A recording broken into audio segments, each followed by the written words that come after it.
अस्सलाम वालेकुम, welcome back to my YouTube channel The Dish One. उम्मीद है आप सब लोग खैरियत से होंगे जी। तो बहुत मज़े के भटूरे मतलब दाल की कचौरियाँ बन रही हैं, तो चलें झटपट से स्टार्ट करते हैं। बिस्मिल्लाहिर्रहमानिर्रहीम। जिसके लिए मैंने मैदा ले लिया 3 कप और ऑयल ले लिया है 1/3 कप ले लिया, मतलब बिल्कुल थोड़ा सा। इसका जो चौथाई तीसरा हिस्सा है ना, वो वाला ऑयल का लेंगे। हाफ़ चम्मच इसमें नमक का डाला है चाय का, और इसको अच्छा सा मिक्स कर लेंगे क्रम्स की तरह बिल्कुल। और मिक्स करने के बाद फिर पानी के साथ इसकी डो रेडी कर लेंगे अच्छी सी, क्योंकि इससे रेस्ट चाहिए होता है, तो इसलिए थोड़ा पहले हम इसको बना के आटे को हम रख देंगे गूंद के, मतलब तो फिर ताकि इसे रेस्ट मिल जाए। और जब तक इससे रेस्ट मिल रहा है आप जाके सब्सक्राइब करें, बेल आइकन प्रेस करें ताकि मेरी वीडियो की नोटिफिकेशन मिले। और वीडियो को देखें, शेयर करें और रेसिपीज़ को ट्राई करें ताकि आपको आइडिया हो कि द डिश वन चैनल पे कैसी रेसिपीज़ होती हैं। तो बस ये दाल है, दाल ले ली है मैंने चने की, हाफ़ kg से कम है थोड़ी सी। इसको मैंने बॉयल कर लिया है सिंपल, और इसको अब ज़्यादा बिल्कुल नरम कर लेंगे बॉयल करके।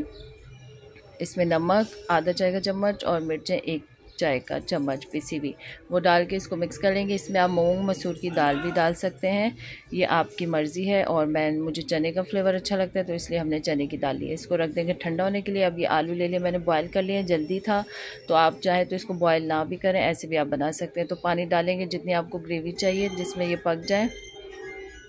और उसके बाद मैंने स्पाइसेस ले लिए हैं, हल्दी है, नमक है, लाल मिर्चें हैं, ज़ीरा है, भुना कुटा ज़ीरा है, और धनिया है, कलौंजी है, और चाट मसाला है, सब हाफ़ टी-स्पून है। और नमक टू टेस्ट है। नमक जैसा आपको पसंद हो खाने में उस हिसाब से नमक डाल दीजिएगा। यहाँ डो भी रेडी हो गई हमारी, रेस्ट मिल गया था। इसको फिर हल्का सा इस तरह हम हाथ से गूँधेंगे। और डो नरम बनानी है इसकी, डो हार्ड नहीं होनी चाहिए, मतलब जो आटा हमने इसका बनाया मैदे का, ये हार्ड नहीं होना चाहिए, ठीक है। बस इसके छोटे छोटे से इस तरह से बॉल्स बना लेंगे, पेड़े ले लेंगे छोटे छोटे से, क्योंकि हमें कचौरियाँ बनानी है छोटी।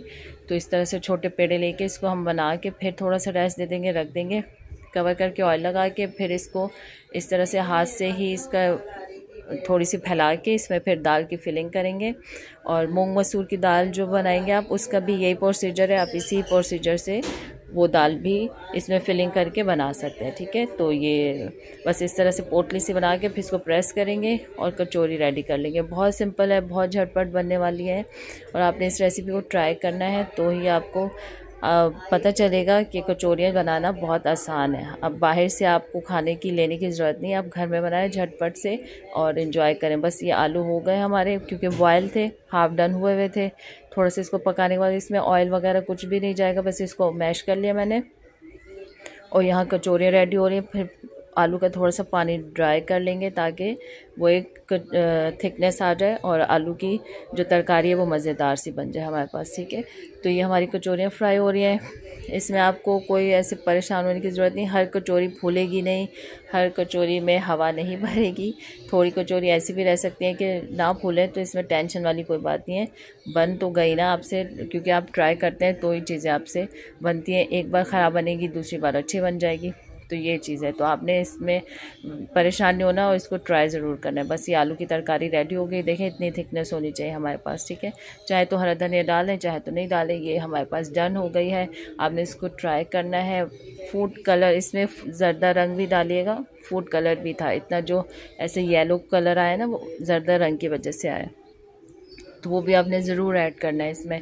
तो बस झटपट से हम बोल रहे होते हैं जल्दी जल्दी, तो कोई चीज़ मिस हो जाती है, तो प्लीज़ उसके लिए दोबारा पूछ लिया करें कमेंट में कि ये चीज़ क्या थी जो आपने डाली। और वीडियो को देखा करें, शेयर करें, ज़रूर ट्राई किया करें रेसिपीज़ को। बनाने का मकसद ये होता है कि आप ट्राई करें, जो तरीका आसान लगे आप उस तरीके से रेसिपी को ट्राई करें।